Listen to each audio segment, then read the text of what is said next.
Hey mga chokes, it's me again, Rio. Ayan, so matagal-tagal rin tayong hindi nakagawa ng video. Ngayon lang ulit. So ngayon, mag-unbox tayo dahil nga dumating na ang ating parcel.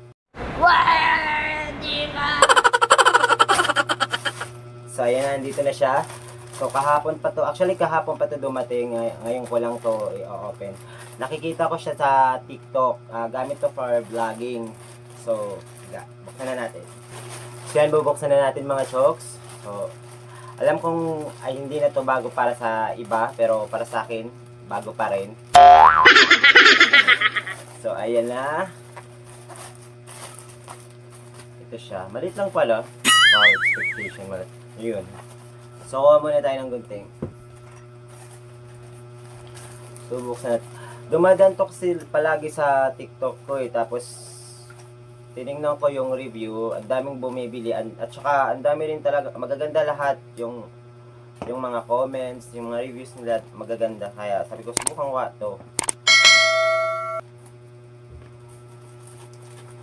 So hindi ko pala maipapakita sa inyo sa baba kasi wala akong table na ginagamit. Aww. Ganito lang. Tsaga na lang. So ito na siya. Ayan. Ito siya mga choy. So ginagamit pala to for vlogging, yung mga nilalagay dito sa chest para mas maganda to para pag mga nagmo-moto vlog. So ito siya. Hulog pa. So ayan, ito siya mga chokes.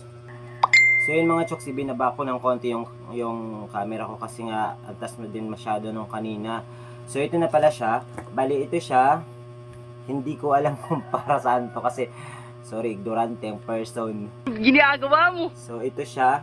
Ito yung yung lalagay ng cellphone.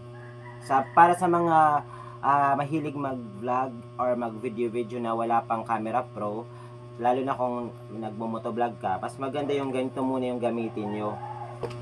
Mas maganda rin yung gamitin to kasi nga mas safe din siya. So ito siya. Ilalagay siya sa dibdib. So, paano ba to? Hindi ko rin alam eh.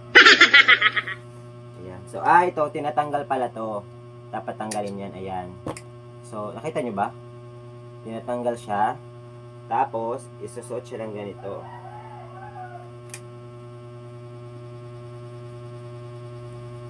Parang hirap. Stretchable naman siya lahat o garterize. Tsaka mukhang matibay din naman. Sana magtagal. So, ayan. Hilahin lang natin na papunta dito. Kasi medyo masikip din siya eh. So, ito, sinusuot siya dito. Pag ganyan. Tapos ito, dito. Bali yung sa kabila, ito. Dito mo siya ilalagay. So ayan, dyan talaga nakalagay yung cellphone. So safe talaga siya. Tapos ito, meron siyang ganito. So black kasi yung damit ko kaya mahirap makita. Saan ba to? Ito pala muna. Meron ganito siya. Teka, tanggalin natin yung ito. Para maikabit natin ng mas madali. Ayan, so ito yung nasa gitna. Bali, meron siyang ganito. So, ito, ilalagay natin dito. Tama ba ito pinaggagawa ko? Teka lang. Teka lang nga, hindi. Wala kasi siyang manual eh. Wow, kahit naman may manual, mahirap tingnan. So, dito siya ilalagay.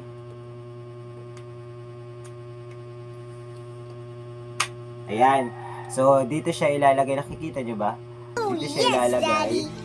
Tapos, dyan sa gitna. Alam, ang hirap tatanggalin. So, dyan siya ilalagay. Tapos, manual ba to? Tapos, ito na maliit. Ayan o. Dito mo siya ipapasok sa ayan o. Hindi ko alam kung nakikita nyo. Dyan mo siya ilalagay din. Tama ba to? Or balik-baliktad? Yan, so pag ganyan yata siya, yan. So kung hindi to di ulitin na lang mamaya. So, tapos ito parang pinakaano niya, tornilyo ba to? Dito siya sa butas ipapasok. Oh! Charot lang, charot. Yan. So, kailangan lang nating sikipan kasi mas maganda yung masikip. Charot. Yan, so, para nga na ano siya. Tapos ito, of course, dito natin ilalagay sa maliit na lagayan. So, ito, dapat nakaharap to. Yan, so, dyan natin siya ilalagay. Teka lang, kabit ko lang kasi. So, ayan. So, dito siya nakalagay. So, ngayon, ngayon, ayun na siya, oh. So, ayan na siya mga chokes. Tapos, dito naman yung ilalagay yung cellphone nyo. So, kunin ko lang yung cellphone.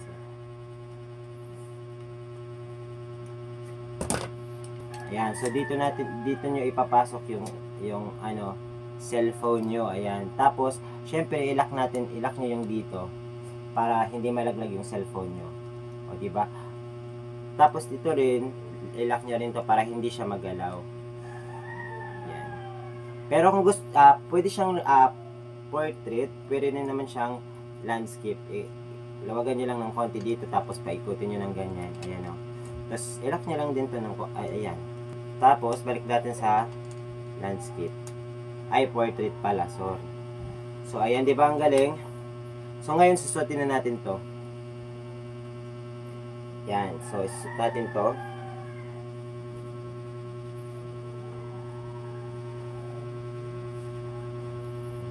Tapos,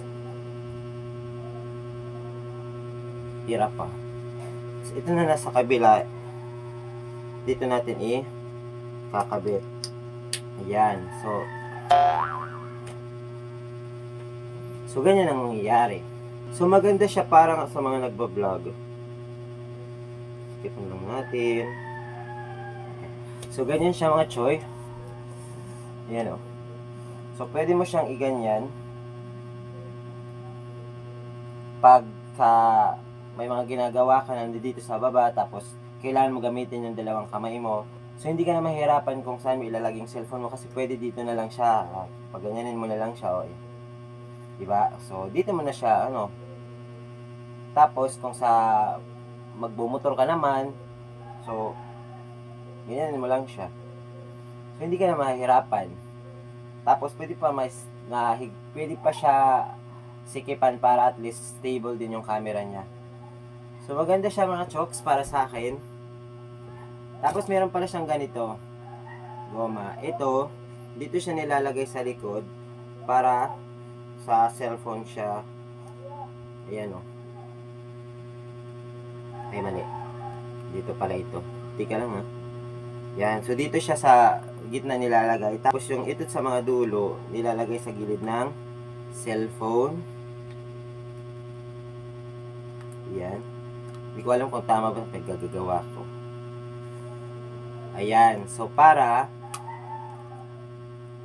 sure ka din na safe yung cellphone mo at hindi malalaglag. Kasi parang lock siya, pinaka-lock. Maganda. Pero make sure na hindi matatabunan yung camera ng cellphone nyo. So, ayun sa mga chokes. Ganda, di ba? Tanggalin ko lang to. So, mas maganda nga to sa mga nagmo-motovlog kasi kahit hawak-hawak mo yung dalawang kamay mo sa manibela ng motor mo hindi ka naman problema kung saan mo ilalagay yung cellphone mo. Tsaka para sa mga wala pang camera pro,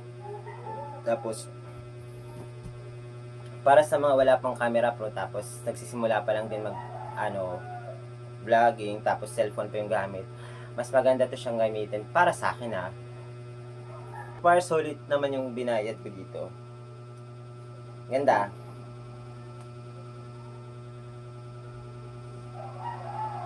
Check yung malam.